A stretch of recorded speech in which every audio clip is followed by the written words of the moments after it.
Hi, everybody. I'm back. Let's continue this declassified document. Sorry, I'm just shutting my door. Okay. So the U.S. General Accounting Office report. The U.S. General Accounting Office issued a report on September 28, 1994, which stated that between 1940 and 1974, DoD and other national security agencies studied thousands of human subjects in tests and experiments involving hazardous substances. And the quote from this study: working with the CIA, the Department of Defense gave hallucinogenic drugs to thousands of, quote, volunteer, unquote, soldiers in the 1950s and 1960s. In addition to LSD, the Army also tested, I'm not even going to attempt to say that word, which is a hallucinogen, codenamed BZ.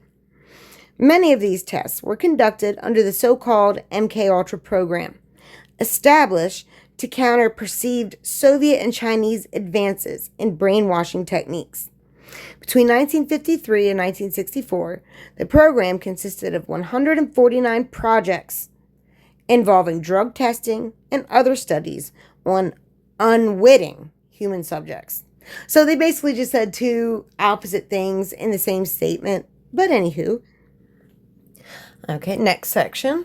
Legal issues involving informed consent. The revelations about the CIA and the Army prompted a number of subjects or their survivors to file lawsuits against the federal government for conducting illegal experiments.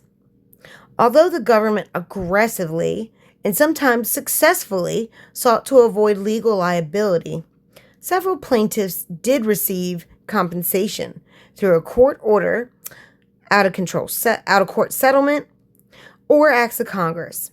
Frank Olson's family received $750,000 by a special act of Congress, and both President Ford and CIA Director William Kobe met with Olson's family to publicly apologize. And yeah, we'll be getting into Dr. Olson and his death. That's the last part of this document, but it does go into a little bit more detail. Okay, previously, the CIA and the Army had actively and successfully sought to withhold incriminating information, even as they secretly provided compensation to the families. One subject of Army drug experimentation, James Stanley, an Army sergeant, brought an important, albeit unsuccessful, suit. The government argued that Stanley was barred from suing under a legal doctrine known as the Ferez Doctrine, which after a 1950 Supreme Court case, Ferez versus the United States, that prohibits members of the armed forces from suing the government for any harm that were inflicted as a, quote, incident to service. Now, okay, I get why they got that law in place. That's mainly because if you could sue the government for harm inflicted in wartime and stuff, then every veteran would be suing the government. So I understand that. However, this is something a little different. This isn't the same thing. This man isn't suing because he fought in a war. He's suing because our own government violated their own constitution. So, yeah, it's a little different. This defense and a 5-4 decision that dismissed Stanley's case. The majority argued that a test for liability that depends on the extent to which a particular suit would call into question military discipline and decision-making would itself require judicial inquiry into, and hence, intrusion upon military matter. In other words, they're basically saying that they would have to, it would cause a lot of problems if they investigated these claims. It would disrupt the military processes and procedures and things like that. So, yeah, they're basically saying, yeah. Yep. In dissent, Justice William Brennan argued that the need to preserve military discipline should not protect the government from liability and punishment for serious violations of constitutional rights. So yeah, the justice agreed with me. This doesn't apply because the government is breaking their own rules. You know what I mean?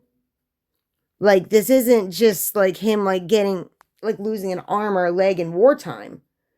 No.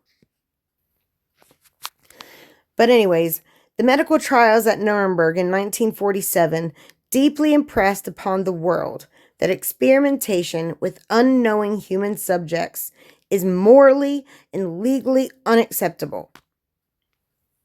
The United States Military Tribunal established the Nuremberg Code as a standard against which to judge German scientists who experimented with human subjects.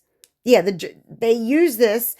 Our government used this to judge German scientists who experimented with people. Apologies for that lapse that just happened there.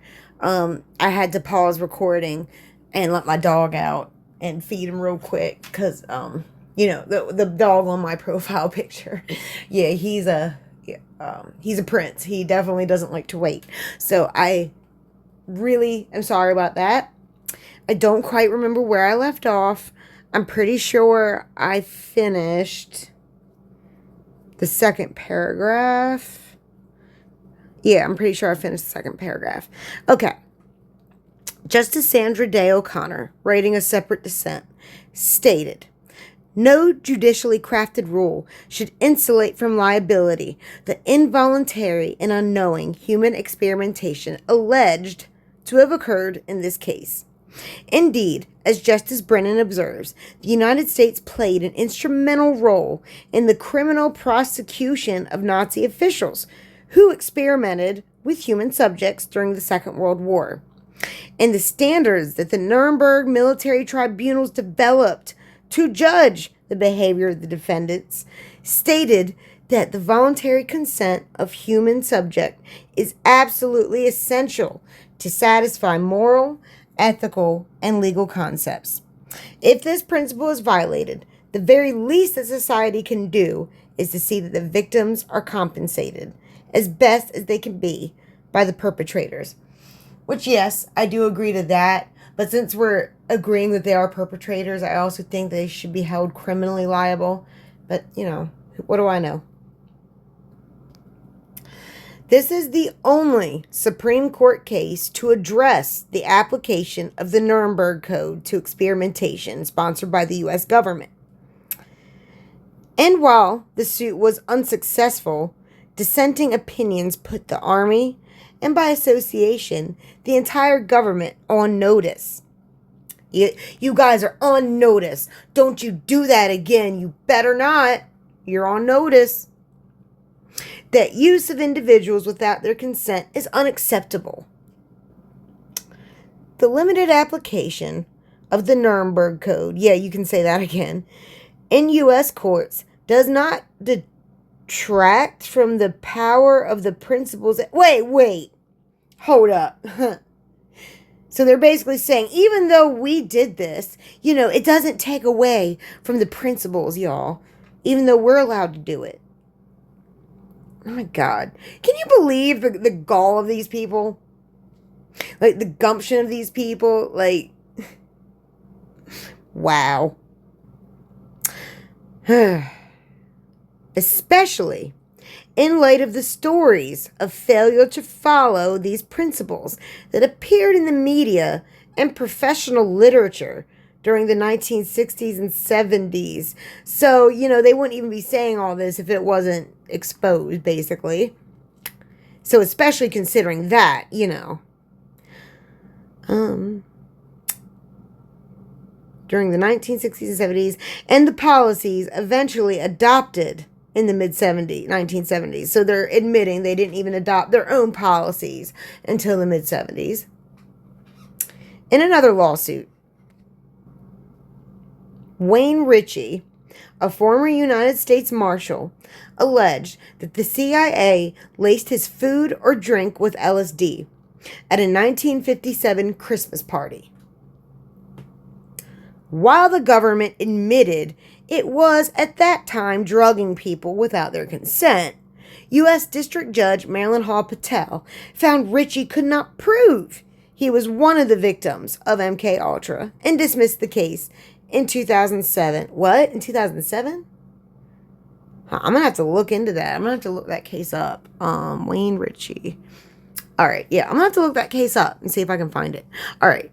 Extent of participation. 44 American colleges or universities, 15 research foundations or chemical and pharmaceutical companies, and the like, including Sandoz, currently Novartis, and Eli Lilly and Company. Wait, Eli Lilly and Company, that name sounds familiar. I'm not sure where I've heard it from. 12 hospitals or clinics, in addition to those associated with the universities, 3 prisons. All of these are known to have participated in MK Ultra. All right. The next category is notable subjects. A considerable amount of credible circumstantial evidence suggests that Theodore... Oh, wait a minute. The Unabomber. Okay, yeah, here we go. The Unabomber participated in CIA-sponsored MK Ultra experiments conducted at Harvard University from the fall of 1959 through the spring of 1962. And those dates, that's before the Unabomber's killing spree. That's like pre-Unabomber. That was before he went on like a 20-year rampage. Isn't that weird? He went on like that rampage for 20 years. Took them that long to... Anyway, during World War II, Henry Murray, the lead researcher in the Harvard experiments... Now, there's 2 colleges there. Now, I don't... this is an opinion alert.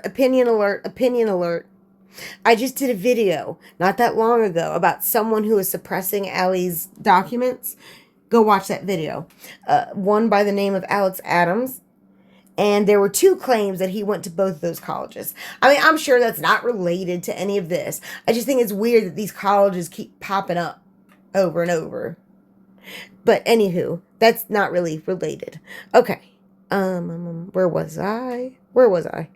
Something about Stanford. Okay, here we go. Wait. Sorry, hold on. Okay, yeah.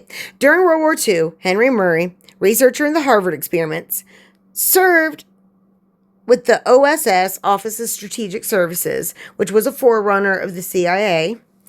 Murray applied for a grant funded by the United States Navy, and his Harvard stress experiments strongly resembled those run by the OSS.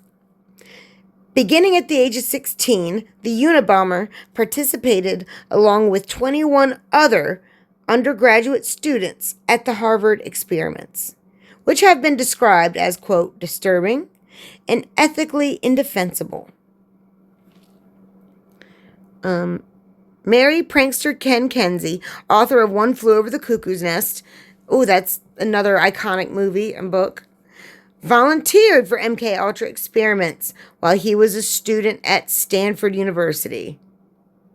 See, there's where they mentioned Stanford.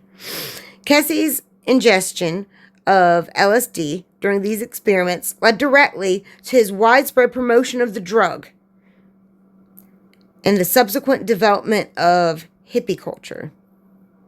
So they're saying that that all was a result from the LSD that they were pushing. Candy Jones, American fashion model and radio host, claimed to have been a victim of mind control in the 60s. Infamous Irish mob boss James Whitey Bulger, volunteered for testing while in prison. Now, that's the guy that movie The Departed's based around, Jack Nicholson's character, and also that movie Black Mass, who Johnny Depp plays him. That's that guy. Robert Hunter is an American lyricist, singer-songwriter, translator, and poet, best known for his association with Jerry Garcia and the Grateful Dead. Hunter was an early volunteer. Let me repeat that. Hunter was an early volunteer test subject for the MKUltra program. He was paid to take LSD, psilocybin, and mescaline and report on his experiences, which were creatively formative for him. And you can see his song lyrics there. I'm not going to read them. You can read them on your own. Okay, and I'm going to stop there. And then I'm going to come back because the next part we're going to get into the, quote, suicide or AKA murder of Dr. Frank Olson. And we'll be talking about that in the next video. So, thanks for listening. Sorry about that interruption earlier in the recording. I hope it wasn't, too off. But anyways, please come back. I'll be finishing this up. Thank you.